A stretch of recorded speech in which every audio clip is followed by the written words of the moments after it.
हमारा गांव छोटा सा है। यहाँ की हर गली, हर मोड़ पर एक अलग कहानी है। यहाँ के लोग बहुत मिलनसार और मेहनती हैं। यहाँ हर साल गणेश चतुर्थी बड़े धूमधाम से मनाते हैं। ये त्योहार हमारे गांव के लिए बहुत महत्वपूर्ण है।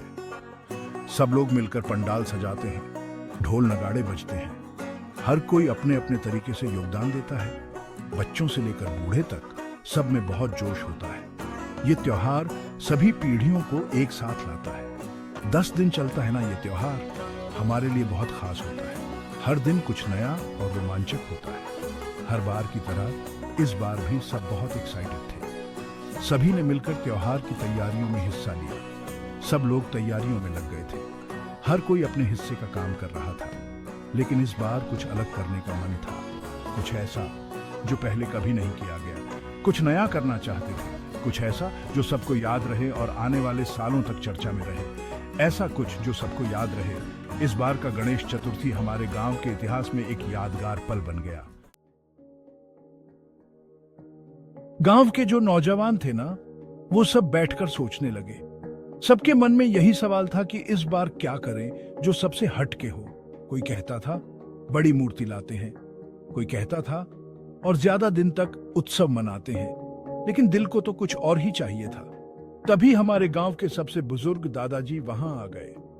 सबने उन्हें अपनी परेशानी बताई। दादाजी सबकी बातें ध्यान से सुनते रहे। फिर उन्होंने एक ऐसा आइडिया दिया कि सबके चेहरे खिल उठे। दादाजी ने कहा, इस बार हम खुद गणेश जी की मूर्ति बनाएंगे। ये सुनकर सभी लोग चौंक गए और एक दूसरे की ओर देखने लगे।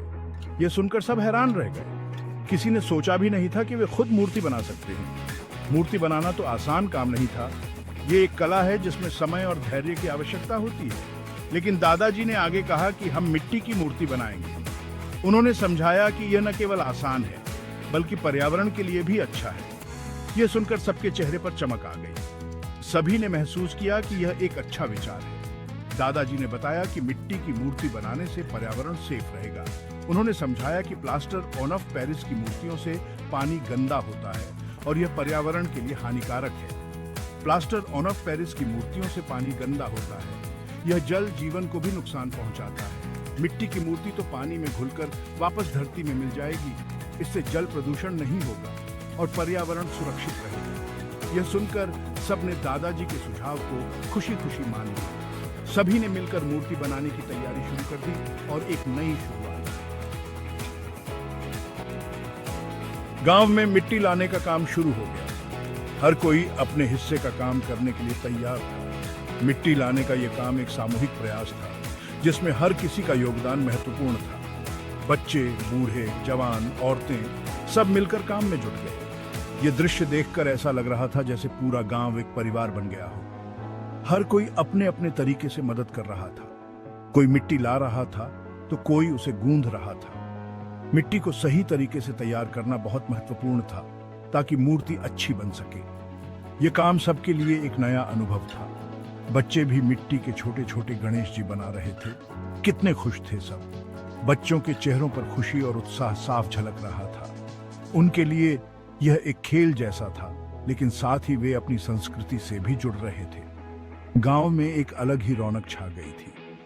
धीरे धीरे मूर्ति बनने लगी। हर कोई इस प्रक्रिया को देखकर बहुत खुश था। यह त्योहार का समय था और हर कोई इसे अपने तरीके से मना रहा था। सभी के चेहरे पर एक अलग ही खुशी थी। यह खुशी सिर्फ त्योहार की नहीं थी, बल्कि मिलकर काम करने की थी। यह एक ऐसा अनुभव था जिसे वे कभी नहीं भूलेंगे। अपने हाथों से अपने गणपति बाप्पा को बनाना, यह तो बहुत स्पेशल था। यह एक ऐसा मौका था जब हर कोई अपनी कला और भक्ति को एक साथ मिला रहा था। सबके दिलों में भक्ति और उत्साह भरा हुआ था। यह उत्साह और भक्ति ही थी जो इस पूरे प्रयास को सफल बना रही थी। गांव का हर व्यक्ति इस पल को जी रहा था और इसे यादगार बना रहा था। आखिरकार वो दिन आ ही गया जब हमारी खुद की बनाई हुई गणेश जी की मूर्ति तैयार हो गई। मूर्ति बहुत ही सुंदर बनी थी। उस मूर्ति में सिर्फ मिट्टी ही नहीं, बल्कि पूरे गांव का प्यार भी दिख रहा था। मूर्ति स्थापित करने के लिए पूरा गांव इकट्ठा हुआ। ढोल नगाड़ों की आवाज में गणेश जी की मूर्ति स्थापित की गई। सबने मिलकर बापा का स्वागत किया। गांव में बहुत खुशी का माहौल था। इस बार गणेश चतुर्थी का त्योहार और भी खास बन गया था। इस बार हमने न सिर्फ गणेश जी का स्वागत किया था, बल्कि प्रकृति का भी ख्याल रखा था। मिट्टी की मूर्ति बनाकर हमने पर्यावरण को बचाने की एक छोटी सी कोशिश की थी। यह त्योहार हमें हमेशा याद दिलाता रहेगा कि हम सबको प्रकृति की रक्षा करनी चाहिए। और ये बात पूरे गांव में फैल गई।